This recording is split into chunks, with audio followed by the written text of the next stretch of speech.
Americans, this is Liberation Day.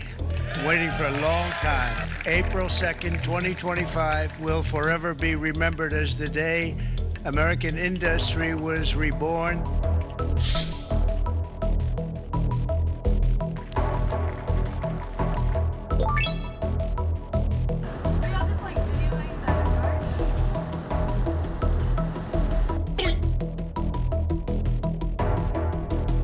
Doing it to help our country. And our country was riddled with fat, like no country probably anywhere in the world.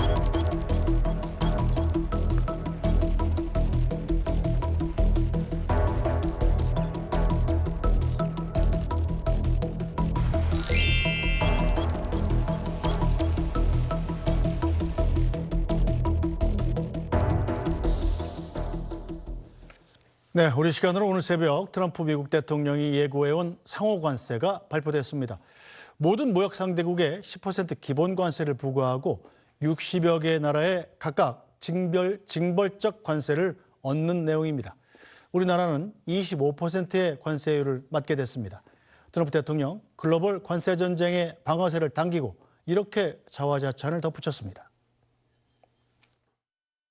My fellow Americans, this is Liberation Day. Waiting for a long time. April 2nd, 2025 will forever be remembered as the day American industry was reborn, the day America's destiny was reclaimed, and the day that we began to make America wealthy again. In short, chronic trade deficits are no longer merely an economic problem. They're a national emergency that threatens our security and our very way of life. It's a very great threat to our country. And for these reasons, starting tomorrow, the United States will implement reciprocal tariffs on other nations. 네, 자, 세계 최강인 미국이 그동안 자유가 없었던 모양이죠. 갑자기 리버레이션 데이, 네. 즉 해방의 날이 됐다라는 소리를 듣고 나니까 좀 약간 생뚱맞기도 하는데, 자, 그럼 누가 그동안 세계 최강인 미국을 갈취해왔다는 겁니까? 전 세계가 우리를 뜯어먹었다 네. 이런 표현을 종전에 하기도 했죠. 그러니까 2차 세계대전 이후에 전 세계를 지배하고 있었던 자유무역의 이 기조가 결국은 미국 말고 남 좋은 일만 시켰다는 건데 사실 근본적으로 어폐가 있습니다. 세계 최강대국을 누가 어떤 힘을 가지고 소위 말해서 갈취할 수 있느냐. 일단 전제가 말이 되지 않고 이게 만약에 70년 동안 미국과 다른 나라들이 연애를 했다고 치면 네. 서로 좋아야 계속 사귀지 않겠습니까? 그렇죠. 한쪽만 좋은 관계면 70년 동안 유지가 되지 않았을 거고 미국이 제조업을 해외로 내보냈을 때에는 비싼 인건비와 낮은 효율성 이런 것들이 분명히 문제가 되었을 텐데 미국의 공장이 밖으로 나간 건 그럴 만한 경제적인 이유가 있었던 것인데 이제 팔을 비틀어서 아마도 코로나19 당시에 교훈이 컸을 겁니다. 당시에 미국이 제조업 기반이 무너졌을 때 어떻게 공급망 훼손이 우리나라를 위협할 수 있는지 이걸 트럼프 일기 당시에 아마 깨달으면서 요때 당시의 상황 같은 것들을 반추해 볼 때 우리는 공장 가져와야겠다 이렇게 생각한 것 같은데 처음부터 끝까지 한마디로 말씀드리면 기적의 논리라고 할 수 있겠습니다. 네, 자, 추가 관세는 나라마다 10%에서 수십 %까지 네. 부과가 되던데 결과적으로 우리나라는 25%의 관세를 맞게 됐잖아요. 네. 도대체 25%라는 관세 수치는 어떻게 산출이 된 건가요? 그걸 어떻게 매겼느냐라고 물어봤더니 한국은 미국 상품에 보통 50%의 관세를 매기는데 우리는 딱 절반 잘라서 25%만 매기겠다라고 얘기를 합니다. 근데 그 50%에 근거가 없습니다. 미국 상품에 대해서 한국이 50%의 관세를 매겼다는 주장 자체가 잘 이해가 안 되잖아요. 근거가 없죠. 왜냐하면 한미 FTA를 통해서 그동안 무관세로 대부분의 물품이 오갔고 아주 극소수의 상품, 대표적으로 보면 쌀 같은 것들만 최고 513%의 관세를 물렸습니다만 뭐 미국이 쌀을 주력으로 생산하는 나라도 아니고 그렇죠.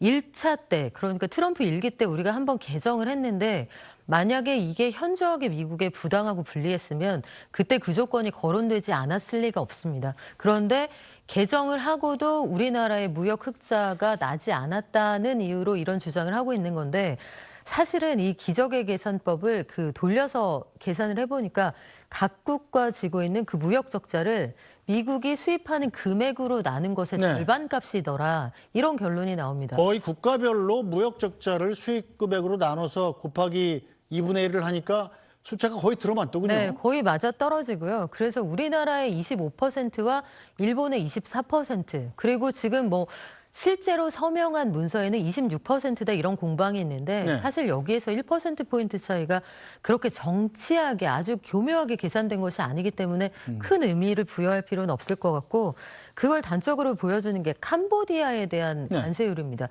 이번에 캄보디아에 대해서 미국이 49%의 상호 관세 매긴다고 했는데 그냥 언뜻 생각해도 캄보디아가 엄청난 걸 수출할 네. 것 같지가 않잖아요. 네. 그러니까 캄보디아에서 미국으로 건너가는 건 대부분 아주 저렴한 의류, 신발 이런 그렇죠. 것들인데 이것도 단순하게 계산을 해서 그러니까 캄보디아가 미국에 수출하는 게 연간 한 8조 원 정도 되는데 그렇게 해서 나온 숫자니까 1, 2%포인트 큰 의미는 없어 보입니다. 어쨌거나 제가 언뜻 생각하기에는 일일이 그 나라가 이 상호관세라고 그랬잖아요. 네. 그 나라가 도대체 이 돈으로 얼마를 매기느냐, 그리고 또 부가세 같은 거로 얼마를 매기느냐, 무역 장벽을 얼마나 계산하기가 좀 골치 아프니까 네. 무역 적자를 본 만큼 내가 관세를 물려가지고 좀 뽑아내겠어. 이런 뜻인 것 같아요. 네, 정확하게 보셨는데요. 작년에 미국이 본 무역 적자가 9,184억 달러, 사상 최대 규모입니다. 우리 돈으로 따지면 1,345조 5천억 원 정도 되는데 이렇게 적자를 봤으니까 우리한테 적자 보게 한 나라들에게 똑같이 돌려주겠다 이런 말이에요. 그러니까 상호관세라는 건 만약에 우리가 정말 50% 물렸으면 미국도 관세 50% 해야 되는데 이것도 말이 안 되잖아요. 반은 왜 깎아주느냐. 여기에서 그러면 왜 25%냐 물어봤을 때 나는 관대하고 나이스한 사람이니까 이렇게 설명을 하니까 처음부터 끝까지 논리적인 구성은 아닙니다. 자, 어쨌든 말은 잘 안 되는 것 같습니다만, 자, 우리나라 기업들 그럼 앞으로 대미 수출할 때 어떻게 해야 됩니까? 지금 만만치 않을 것 같은데요. 현대가 최근에 메타플랜트 아메리카를 오픈하겠다, 투자하겠다 이 이야기를 해서 재준 공식을 하고 앞으로 투자 계획도 밝혔는데 이쪽에서는 이제 투자를 하면서 현지 생산 캐파를 늘려갈 겁니다. 그런데 이게 하루아침에 되는 건 아니고 협상을 해야죠. 그래서 일단 트럼프 대통령이 지금 추구하는 바는 가만히 보니 승리했다는 느낌을 느끼면서 대내 고객, 그러니까 미국 국민들에게 네. 내가 이겨서 따왔다 이걸 보여주고 싶어 하는 것 같은데 이긴 것과 같은 전리품의 느낌을 주면서 이제 개별적으로 협상을 하는 과정이 반드시 필요할 겁니다. 그래서 말이 계속 왔다 갔다 하고 유예를 한다고 했다가 유예를 하지 않고 강하게 나간다고 했다가 왔다 갔다 하는 것 같은데 일단 대놓고 미국의 보복 관세 이런 이야기를 하는 건 사실 쉽지 않을 것 같고 시범 케이스가 될 필요도 없을 테고요. 네. 우리가 그동안 그 나라에 많이 팔았는데 너희들 좋자고 갖다 쓴 것 아니냐 이 부분에 대해서 어필을 해야겠죠. 충분히 좋은 가격에 좋은 차 갖다 네. 팔았기 때문에 미국의 평범한 가정에서 추가 소비 지출할 여력이 생겼다. 이 부분에 대한 강조가 필요할 겁니다. 자, 그렇다면 트럼프가 내놓은 이번 관세 정책이 과연 미국 경제에는 도움이 되냐는 점을 좀 안 따져볼 수가 없어요. 네. 결국은 관세를 물리면 오른 만큼 그 관세만큼 상품 가격이 오르게 되고 그 돈은 결국 미국 소비자가 내는 것 아닙니까? 그렇습니다. 아주 대표적으로 월가의 구루라고 불리는 네. 살아있는 투자의 신이라고 불리는 워런 버핏 같은 사람이 관세는 이빨 요정이 대신 내주는 거 아니다 이런 이야기를 하거든요. 뿐만 아니라 상식적으로 생각을 해봐도 미국의 주력으로 판매하는 수출 차량이 대략 4,500에서 5천만 원 사이 차량이라고 하는데 5천만 원짜리 차를 판다고 할 때 다른 비용 다 제하고 관세만 25% 붙어도 6,250만 원이 됩니다. 그렇죠. 회사가 25% 관세를 다 떠안아라 이렇게까지 트럼프 대통령이 압박을 하고 있습니다만 자동차 회사들이 보통 영업이익률이 한 19% 전후인데 관세율 25%를 떠안으면서 장사를 할 수는 없죠. 그럼 팔수록 손해인데요? 그렇죠. 그렇다면 결과적으로 생필품처럼 차를 구입해야 하는 미국 소비자들이 추가로 비싼 돈 내고 차를 사야 한다는 얘기인데 소비자들의 선택은 두 가지일 겁니다. 차를 아예 안 사든 중고차로 돌리든 소비 전체를 다른 걸 다 줄여서 꼭 사야 하는 차를 사든 그러니까 어떤 경우에도 미국 경제에 크게 도움이 되지 않을 거고 이걸 단적으로 보여주는 게 트럼프 대통령이 살려주겠다고 한 미국 차 브랜드들조차 네. 간밤에 주가가 장중에 오르는 듯 했다가 시간 외에서 급락했거든요. 네. 이런 것들이 시장의 정확한 반응이라고 볼 수 있습니다. 우리나라 증시도 지금 안 좋죠? 네, 그렇습니다. 오늘 코스피 2% 이상 급락해서 출발을 했는데 점심시간 지나면서 낙폭을 1% 안으로 줄였다가 현재는 1% 위에 낙폭 보이고 있는 상황이고요. 주력 수출업종들 전반적으로 다 약세인데 이 예외에 들어가게 됐던 이 삼성바이오로직스 등 의약품 일부만 상승세입니다. 네, 자 트럼프 대통령 얘기 좀 더 들어보겠습니다. 한국을 비롯한 국가들의 비금전적 규제도 언급했는데요. 무역에 있어서는 우방이 적국보다 더 나쁘다는 말까지 덧붙였습니다. Perhaps worst of all are the non-monetary restrictions imposed by South Korea, Japan, and very many other nations as a result of these colossal trade barriers. 81% of the cars in South Korea are made in South Korea.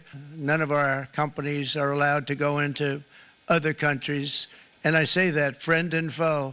And in many cases, the friend is worse than the foe in terms of trade. But such horrendous imbalances have devastated our industrial base and put our national security at risk. 네, 자 비금전적 규제 우리가 뭐 흔히 쓰는 말로 무역 장벽 같은 거죠. 비과세 장벽을 얘기하는 건데 네. 미국이 앞으로 이 부분에 대해 손질을 좀 요구할 가능성도 있을까요? 네, 그렇습니다. 지금 미국 무역대표부가 한 달 동안 조사해서 내놓은 보고서가 4월 1일에 나왔고 여기에 대표적으로 언급된 게 한국은 30개월령 이상의 소외 수입 안 하느냐. 네. 그리고 미국에서 군사적으로 방산 관련해서 수입할 때 1,000억 달러, 그러니까 우리 돈으로 147조 원 이상 수입할 때 왜 이런저런 기술 이전이나 추가 지원 요구하느냐. 이런 것들을 대표적인 비관세의 장벽으로 꼽았습니다. 뿐만 아니라 그 플랫폼 규제 관련해서도 사실 플랫폼 규제는 실질적으로 이루어지지 않았고 망사용료 받아야 하지 않을까? 아니면 빅테크의 플랫폼 독과점 규제 해야 하지 않을까 논의만 됐거든요. 네. 논의만 됐는데도 이거 하면은 가만히 있지 않겠다 이런 입장이고 앞서 쌀 말씀드렸습니다만 쌀에 대해서 513% 관세 이거는 분명히 문제가 있다. 아울러서 사과 배 수입 왜 안 하느냐 이렇게 나오고 있으니까 네. 이 부분을 지렛대로 사용하든 궁극적으로 관세를 낮추거나 아니면 시장 추가 개방을 요구하든지 할 것 같은데 소비자들의 선택이 최종적으로 남아있다. 이 부분에 대해서는 좀 강구하고 있는 거 아닌가 싶습니다. 네, 자 어쨌든 오늘 새벽 5시에 트럼프 대통령의 발표 세계 각국이 정말 주의 깊게 봤을 텐데 이 다른 나라들은 어떻게 반응하고 있습니까? 네, 다른 나라들도 일단 앞에서는 큰 소리 치고 뒤에서는 협상하겠다 이런 전략을 쓰고 있는 곳들이 많은데요. EU에 속해 있는 여러 나라들 보면 뭐 프랑스, 독일 이런 나라들이 우리들은 약하지 않고 다른 대안이 있다 이렇게 주장을 하기도 하고 캐나다는 가까운 멕시코하고 손잡고 여러 가지 수단을 강구하겠다 이런 입장입니다. 근데 멕시코는 아직까지 말을 살짝 수위를 조절하는 그런 느낌이 좀 있고요. 뭐 중국도 절대 가만히 있지 않겠다. 부당하고 불리한 조치 수용 안 한다 이런 입장입니다. 자, 우리나라는 뭐 잘 아시다시피 지금 리더십이 부재한 상태잖아요. 네. 우리나라는 어떻게 대책을 세우고 있나요? 근데 리더십이 존재하는 나라도 미리 가서 만났어도 뚜렷한 성과는 없는 상태였어요. 그래서 트럼프 대통령은 정말 숫자만 가지고 이야기하는구나 이것들을 확인할 수가 있고 우리가 비상대책회의에서 한덕수 대행체제에서 일단 그 회의를 한번 했고 네. F4라고 하는 금융관계 수장들이 모여서 다시 얘기를 했습니다만 사실 정부에서 지금 낼 수 있는 목소리는 면밀하게 검토하고 즉시 대응하고 비상계획, 그러니까 컨틴전시 플랜 가동한다는 건데 우리는 지금 미국의 처분을 기다리는 입장입니다. 사실은 적극적으로 대응할 수 있는 상황이 많지는 않은데 다만 적극적으로 그동안 우리가 투자한다고 해놓은 것들이 있잖아요. 네. 그리고 그동안 미국이 가렵다 할 때 그 등을 긁어주는 등글개를 갖다 팔았다는데 궁극적으로 등글개가 많이 팔린 건 미국이 원하는 바를 우리가 많이 해소해줬다. 그래서 발생한 무역 적자다. 이 부분에 대한 강조 필요할 것으로 보입니다. 알겠습니다. 자, 오늘 말씀 여기까지 듣겠습니다. 박영미 평론가 수고하셨습니다. 네, 오늘 뉴스 브리핑은 여기서 모두 마치겠습니다. 내일 이 시간에는 헌법재판소의 윤석열 대통령에 대한 탄핵 심판 최종 선고 뉴스 특보로 찾아뵙겠습니다. 고맙습니다.